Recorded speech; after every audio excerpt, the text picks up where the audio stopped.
6월 20일 새벽 예배를 하나님께 드리겠습니다. 다 같이 기도하시겠습니다. 하나님 감사합니다. 오늘도 하나님께서 귀한 날, 좋은 날 허락하여 주셔서 저희들이 또 한 주를 살아가게 하심을 감사합니다. 저희들 한 주를 살아가면서 첫날 월요일을 세상의 한 주를 시작을 하나님 즐겁고 행복하고 은혜 가운데 시작하게 하여 주시고, 또 하나님 그 중심에는 항상 아버지의 말씀이 있게 하여 주시옵소서. 그래서 아버지께서 우리에게 허락하신 사명, 그 귀한 사명을 잘 감당하며 또 그것이 하나님 복음 전파임을 항상 잊지 않을 수 있도록 도와주시옵소서. 감사합니다. 예수님의 이름으로 기도드립니다. 아멘. 우리 찬송가 325장 찬양하시겠습니다. 찬송가 325장 예수가 함께 계시니 찬양하시겠습니다.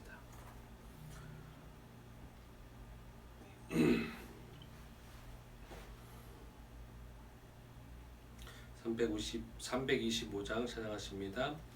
예수가 함께 계시니 시험이 오나 겁없네. 기쁨의 근원 되시는 예수를 위해 삽시다. 날마다 주를 섬기며 언제나 주를 기리고 그 사랑 안에 살면서 딴 길로 가지 맙시다. 이 세상 사는 동안에 주 이름 전파하면서 무한한 복락 주시는 예수를 위해 삽시다. 날마다 주를 섬기며 언제나 주를 기리고 그 사랑 안에 살면서 딴 길로 가지 맙시다. 이 세상 친구 없어도 예수는 나의 친구니 불의한 일을 버리고 예수를 위해 삽시다. 날마다 주를 섬기며 언제나 주를 기리고 그 사랑 안에 살면서 딴 길로 가지 맙시다. 주께서 심판하실 때 잘했다 칭찬하리니 이러한 상급 받도록 예수를 위해 삽시다.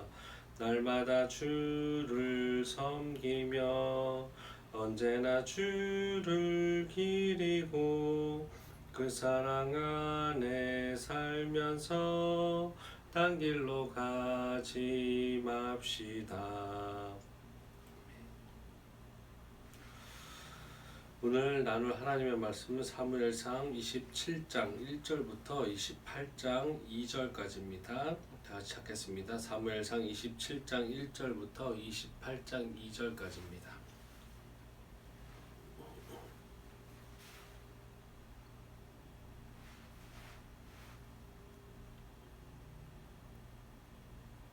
사무엘상 27장 1절부터 28장 2절까지 한 목소리로 같이 읽겠습니다. 다윗이 그 마음에 생각하기를 내가 후일에는 사울의 손에 붙잡히리니 블레셋 사람들의 땅으로 피하여 들어가는 것이 좋으리로다. 사울이 이스라엘 온 영토 내에서 다시 나를 찾다가 단념하리니 내가 그의 손에서 벗어나리라 하고, 다윗이 일어나 함께 있는 사람 600명과 더불어 가드왕 마옥의 아들 아기스에게로 건너가니라. 다윗과 그의 사람들이 저마다 가족을 거느리고 가드에서 아기스와 동거하였는데, 다윗이 그의 두 아내 이스르엘 여자 아히노암과 나발의 아내였던 갈멜 여자 아비가일과 함께 하였더니, 다윗이 가드에 도망한 것을 어떤 사람이 사울에게 전하며 사울이 다시는 그를 수색하지 아니하리라. 다윗이 아기스에게 이르되 바라건대 내가 당신께 은혜를 입었다면 지방 성읍 가운데 한 곳을 내게 주어 내가 살게 하소서. 당신의 종이 어찌 당신과 함께 왕도에 살리이까 하니, 아기스가 그 날에 시글락을 그에게 주었으므로 시글락이 오늘까지 유대 왕에게 속하니라. 다윗이 블레셋 사람들의 지방에 산 날 수는 1년 4개월이었더라. 다윗과 그의 사람들이 올라가서 그술 사람과 기르스 사람과 아말렉 사람을 침노하였으니 그들은 옛적부터 술과 애굽 땅으로 지나가는 지방의 주민이라.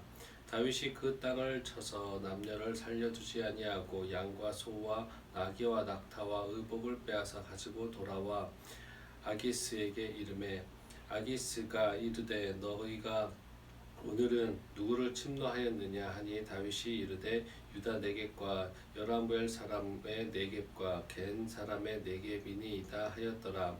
다윗이 그 남녀를 살려서 가드로 데려가지 아니한 것은 그의 생각에 그들이 우리에게 대하여 이르기를 다윗이 행한 일이 이러하니라 하여 블레셋 사람들의 지방에 거주하는 동안에 이같이 행하는 습관이 있었다 할까 두려워함이었더라.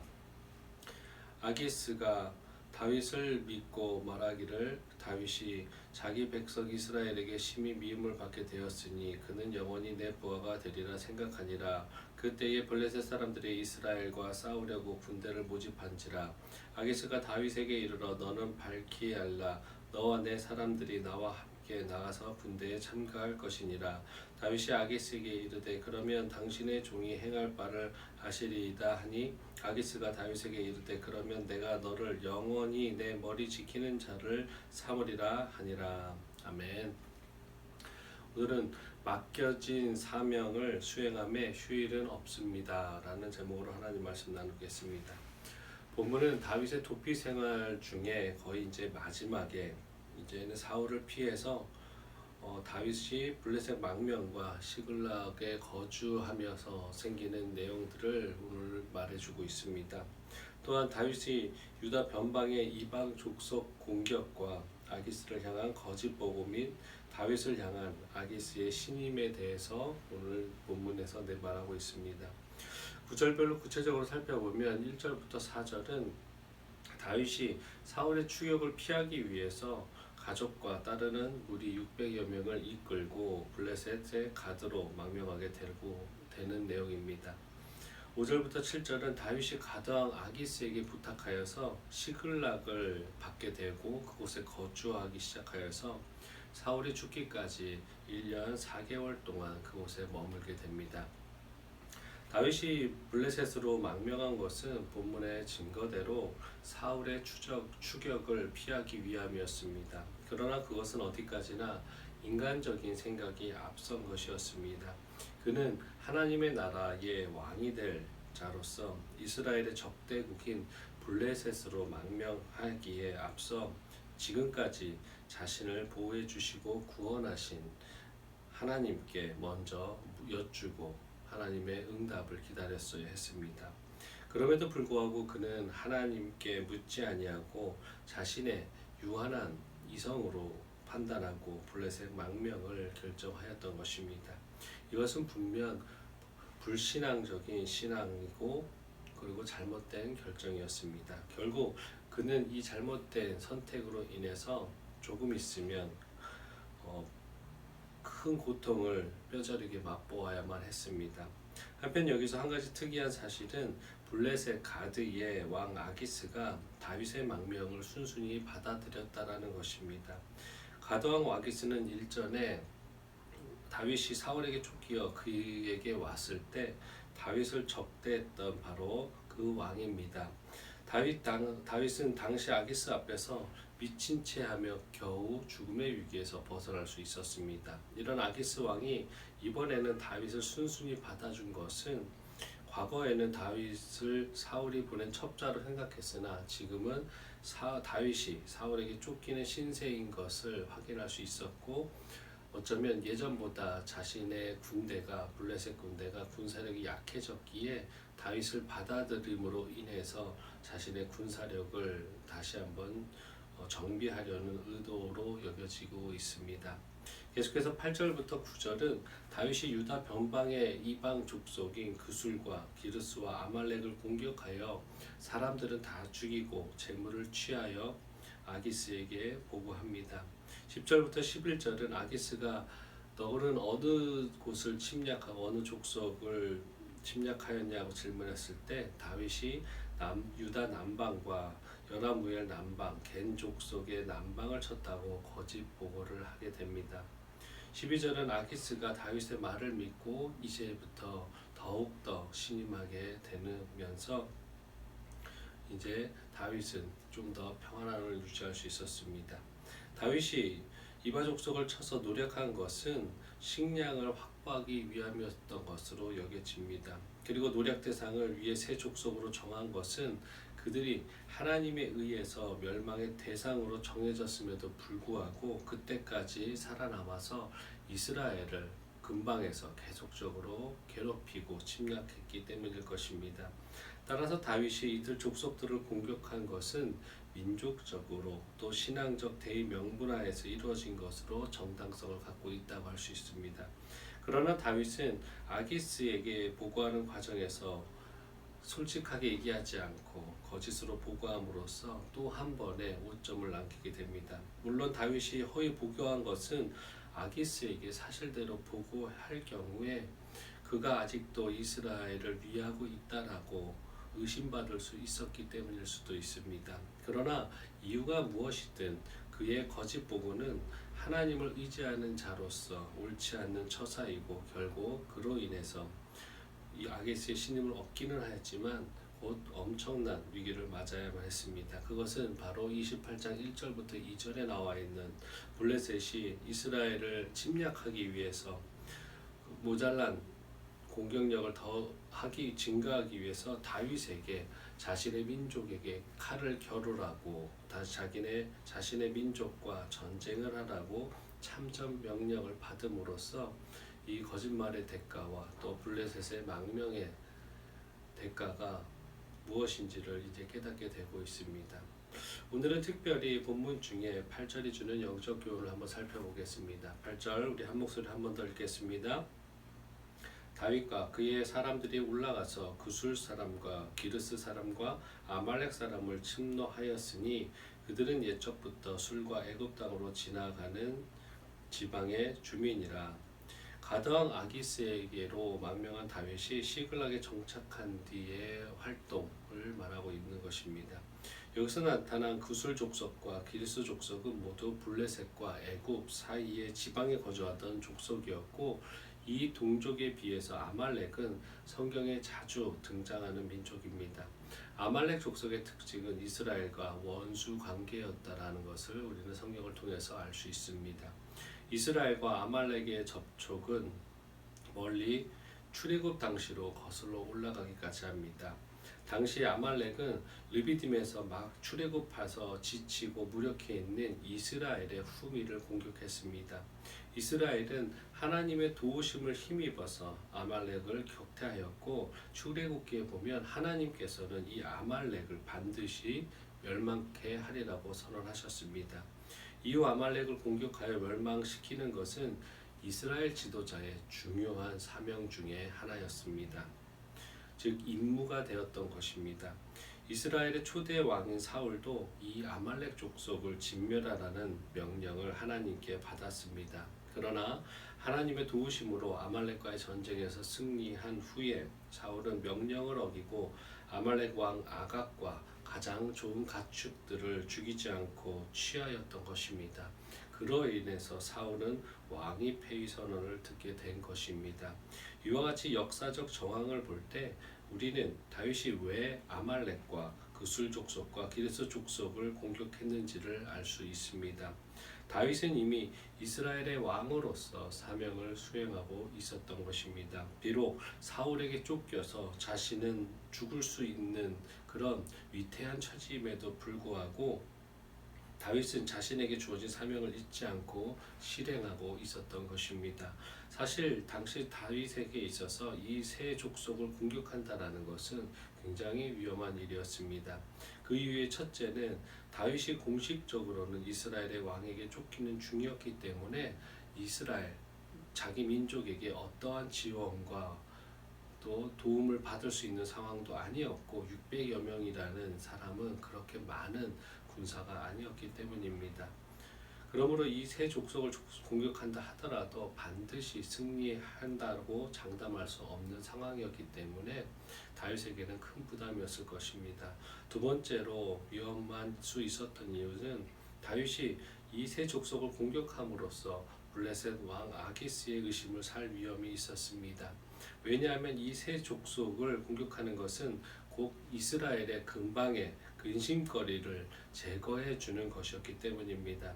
이스라엘의 군사적 열세를 바라고 그 일환으로 이스라엘 왕 사울의 대적인 다윗을 받아들인 아기스가 이 일을 좋아할 이유가 전혀 없었던 것입니다. 이렇듯 여기서 어려움이 첩첩이 쌓인 가운데서도 굴하지 않고 아말렉을 공격한 다윗은 진실로 투철한 사명감을 가지고 있었다고 할 수 있습니다. 다윗이야말로 이스라엘의 왕으로서의 그런 자격과 자질과 또 그런 책임과 의무를 다하고 있었던 것입니다.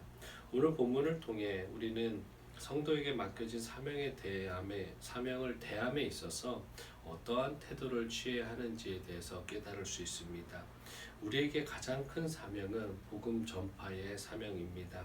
이 세상에서 잘 사는 것이, 평안한 것이, 행복한 것이, 자식들의 성공과 자식들의 안녕이 우리의 삶의 목적이 아니라 그리스도인의 삶의 가장 큰 사명과 원초적인 목적이 바로 하나님의 말씀, 복음 전파라는 것입니다. 이 복음 전파의 사명을 받을 수 있는 사람은 오직 그리스도인, 하나님의 백성, 자녀 된 자들만이 가질 수 있는 귀한 사명이고 큰 사명이라고 할 수 있습니다. 그럼에도 불구하고 우리는 그 사명을 온전히 감당하지 못할 때가 솔직하게 있습니다. 여러 가지 사정과 핑계를 대며 내일로 하면서 미뤄갈 때가 있습니다. 그러나 우리는 사울의 비참한 최후를 기억해야 할 것입니다. 맡겨진 사명을, 하나님의 뜻을 올바로 감당하지 못했을 때 결국 왕위를 폐위당하고 비참한 최후를 맞아야 했던 사울을 우리의 타산지석으로 삼아야 될 것입니다. 그리하여 성도에게 맡겨진 사명을 수행함에 있어서 휴일이나 멈춤이 아니면 중단됨이 있어서는 안 된다라는 것을 우리는 인식하고 철저하게 각인하고 있어야 될 것입니다. 사도 바울도 복음 전파하면서 많은 일을 경험했고 많은 고통을 당했고 죽임을 당할 것만큼의 고통을 당했었습니다. 돌을 맞았었고 태형에 처했었고 또 배가 또 파손되었었고 또 이방인들의 위험에서 그 모든 것을 굶주리고 벗고 헐벗었다고 얘기를 하고 있습니다. 그럼에도 불구하고 사도 바울은 맡은 바 복음 전파의 사명에 최선을 다했고 자신이 할 수 있는 모든 것을 바치며 완수했습니다. 오늘 본문의 다윗 역시 지극히 위험한 상황에서 아말렉을 공격하며 이스라엘의 왕으로서의 사명을 다했던 것입니다. 우리도 주님 만났을 때 주님 제가 맡겨진 사명에 최선을 다했노라고 가슴을 펴고 당당하게 대답할 수 있는 착하고 충성된 종 그리스도의 참된 일꾼이 되시기를 예수 그리스도의 이름으로 간구드리겠습니다. 사도행전 20장 24절입니다. 내가 달려갈 길과 주 예수께 받은 사명 곧 하나님의 은혜의 복음을 증언하는 일을 마치려 하면은 나의 생명조차 조금도 귀한 것으로 여기지 아니하노라. 그리스도인의 사명에 최선을 다하시는 우리 말씀 중심 교회 성도들이 되시기를 각자의 삶에서 은혜 넘치는 그리스도인의 삶을 사시기를 또 한 주를 살아서 세상을 이겨내시는 귀한 성도 되시기를 다시 한번 예수 그리스도 이름으로 축원드립니다. 기도하시겠습니다. 하나님 감사합니다. 오늘도 하나님께서 우리를 사랑하여 주셔서 하나님 이런 귀한 말씀 주심을 감사합니다.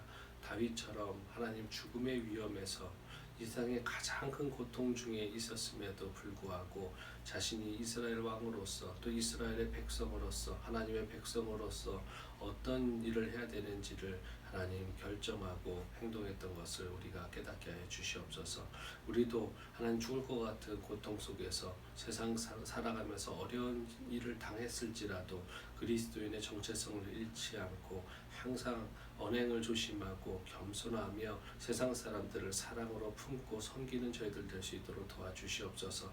그래서 우리를 통해서 하나님 복음의 전파가 일어나게 하시고 우리를 통해서 길 잃은 영혼들이 하나님께 돌아올 수 있는 하나님 귀한 도구 될 수 있도록 도와주시고 하나님 그런 사람 될 수 있도록 그런 아버지의 자녀 될 수 있도록 붙잡아 주시고 우리를 먼저 하나님의 사랑으로 덧입혀 주시옵소서.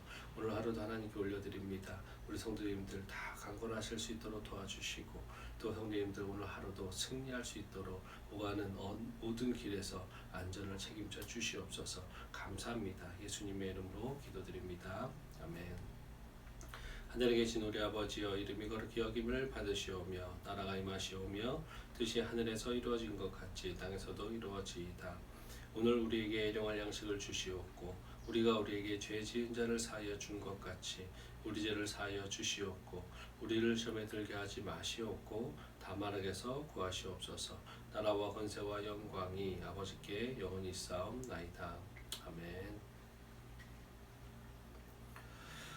우리 시간에 기도하는 시간 갖겠습니다. 몇 가지 중보 기도하면서 또 나머지 시간에 각자 기도하셨으면 좋겠습니다. 첫 번째로 우리나라뿐만 아니라 세계적으로 지금 인플레이션, 물가가 상승하고 있습니다. 그래도 화폐의 가치가 떨어지고 있는데 경제가 좀 안정되어서 가게들의, 가정들의 이렇게 재정적인 어려움이 있지 않을 수 있도록 하나님 도와주시라고 기도해 주셨으면 좋겠고 또 우크라이나와 러시아 전쟁이 계속 장기전으로 가서 많은 사람이 고통받고 있는데 빨리 종전될 수 있도록 평화적인 방법으로 하나님의 은혜로 인해서 끝날 수 있도록 기도해 주셨으면 좋겠습니다. 그리고 마지막으로 우리 말씀 중심 교회를 위해서 기도하실 텐데 정직하고 성실한 믿음의 공동체가 될 수 있도록 계속 기도해 주셨으면 좋겠습니다. 다 같이 기도하시겠습니다.